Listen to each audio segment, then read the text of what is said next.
Oh, you greedy dog. Rip was greedy. He was a big dog with a big appetite, and he had plenty to eat, but he didn't think so. I'm starved, he said, and he went round to people's back doors and looked up at them so sadly out of his brown eyes that they rushed indoors and brought him out bones and scraps of meat and pudding dishes to lick around. Even stole dinners put down for all the cats round about. The big tabby was cross because she did enjoy her bowl of bread and milk, and when Rip came along, it was gone in a minute. The black cat wished her mistress wouldn't put her dinner down outside the back door because as soon as Rip smelt it, he was there in a flash, and her dinner disappeared in a flash too. You're a mean, greedy dog, she scolded, and she spat at him, wishing she dared to put her claws into him. But she did not, because he was so big. It's your own fault, said Rip, licking his lips. You should eat more quickly. You're so slow. All cats are slow in eating, said the black cat. We have good manners. We don't gobble like dogs. Everyone knew how greedy Rip was, especially the children.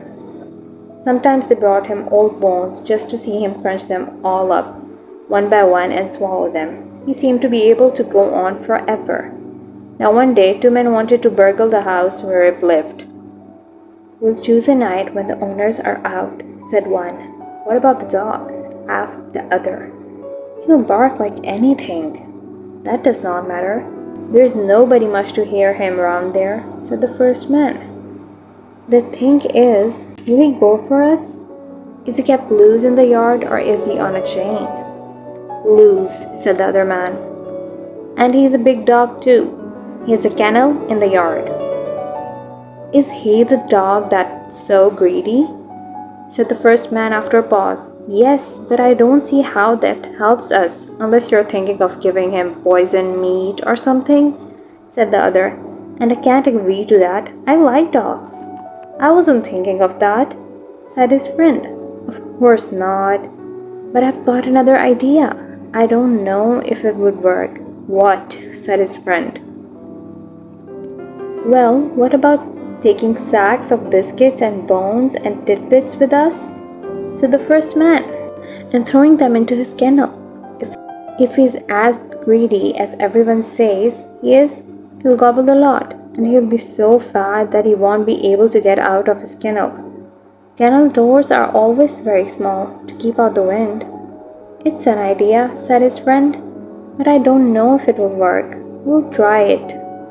Well, you should have seen them the next night, taking along bags and packets of food for Rip. Bones, biscuits, stale buns from the baker's, scraps from the butcher, tidbits of all kinds. They came to the yard where Rip was running about loose. He growled. The man leaned over the wall near his kennel and threw half a dozen buns into it. Rip was after the buns at once. He gobbled them all up. The men threw in some bones and then handfuls of biscuits. Rip was thrilled. What very, very nice, kind men. As long as they kept to the other side of the wall, he wouldn't even bark. They threw in the scraps of meat. Rip snapped them all up. Then he ate 6 more stale buns and a whole lot of tasty tidbits. Well, well, well, what an appetite! The men marveled to see it. They tried to see if Rip had got any fatter, but it was dark in the kennel and they could not see a thing. I'll climb over into the yard, and if he comes shooting out after me, you must pull me back again quickly, said one of the men. We have no more food for him, so we must just chance it now. He hopped over the wall. Rip saw him and growled at once. Then he bared his teeth and snarled. The man stood there and watched him, ready to fling himself back over the wall if necessary. Rip tried to rush out of his kennel to attack him, but what was this?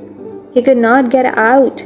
He stuck in the middle of the kennel opening, and he could not get out any farther. He was so dreadfully fat with all his buns and bones and biscuits that he could not squeeze through. It's all right. He's stuck, said the man to his friend. Quick, come on, we can do the job nicely now.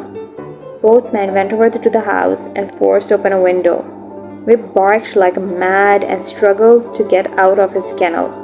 It was not a bit of good. He could not understand it. Why could not he get out as he usually did? The men disappeared into the house. Rip knew that they were up to no good and he barked again. How he wanted to snap at those men and bite them, but he could not. He had to stand there, half in and half out of his kennel, tired out with struggling and barking. The tabby cat came curiously into his yard. "What is the matter?" she said. "Why did you bark?" "Robbers," said Rip anxiously, "and I could not get out of my kennel." "Why could not I, Tabby?" The cat went to his kennel and peered in. She could see quite well in the dark. She laughed. "If you could see yourself, you are as fat as a pig.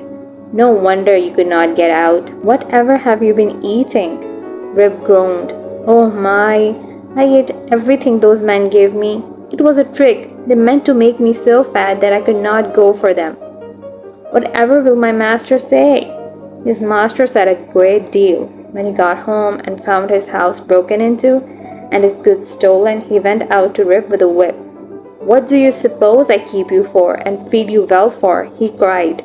"Aren't you a watchdog? Don't I trust you? Well, you're not to be trusted. I'm ashamed of you.